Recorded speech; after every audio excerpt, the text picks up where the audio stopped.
আসসালামু আলাইকুম সবাইকে। আশা করি সবাই ভালো আছেন। আমরাও আলহামদুলিল্লাহ ভালো আছি। আর এখন যেহেতু রমজান মাস চলছে, তো এখন আর আমি দিনের বেলা রান্নাবান্না খুব একটা করা হয় না, সেই জন্য ভিডিও আপলোড করতে পারি না। আর তাছাড়া আমি যেহেতু বাসায় একা থাকি, আমার হাজব্যান্ড অফিসেই ইফতার করে, তো যার কারণে আমি একা নিজের জন্য আর ইফতার বানাই না।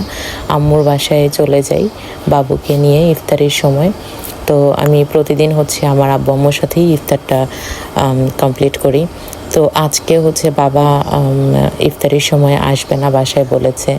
তো আব্বুর জন্য হয় কি যে আম্মুর বাসায় প্রতিদিনই ইফতারের যেসব বেসিক আইটেমগুলো, যে পেঁয়াজু, তারপরে আলুর চপ, মুড়ি মাখা আর কি, মেনলি ওইটা রাখতেই হবে।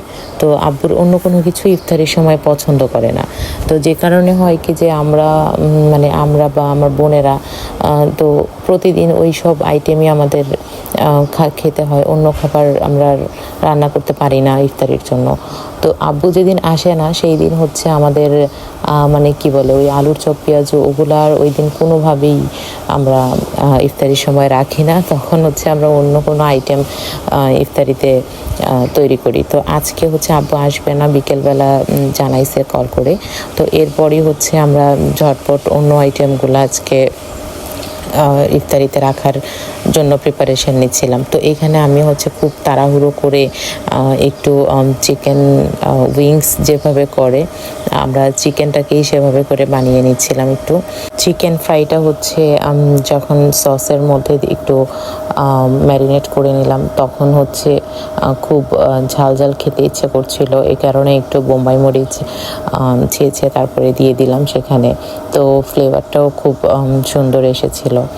এরপর আমি এখানে নুডলস রান্না করে নিয়েছি। তো এখানে আমাদের আজকে চিকেন ফ্রাইটা থাকবে। আর এখানে একটু নুডলস রান্না করে নিলাম। আর আমাদের বাসায় সবারই নুডলস মোটামুটি পছন্দ। তো আমরা যেরকম নাস্তা টাইপের আইটেম বানাই না কেন, নুডলসটা যেন থাকাই লাগে এরকম। এরপরে এখানে বাসায় একটু বেঁচে যাওয়া পোলাও ছিল, তো সেটা দিয়ে ভাবলাম একটু ফ্রাইড রাইস টাইপের বানিয়ে নিই। তো পরে আমি এখানে ফ্রাইড রাইসের জন্য প্রিপারেশন নিচ্ছি। তো 1 ঘন্টার মধ্যে তাড়াহুড়ো করে এত সব আইটেম আমি একাই রান্না করতে হয়েছে। কারণ আম্মু এসব তো করতে পারে না, তো আম্মু সব কেটে কুটে দিয়েছে। আর রুবি একটু অসুস্থ, তাই ও এসব কিছুই করতে পারেনি। আর মাহমুদা তো আমার বাবুকে রেখেই আমাকে অনেক হেল্প করেছে। তো এই জন্য রান্নাগুলো আমাকে একাই করতে হয়েছে। তো এখানে আমার সব রান্না মোটামুটি কমপ্লিট।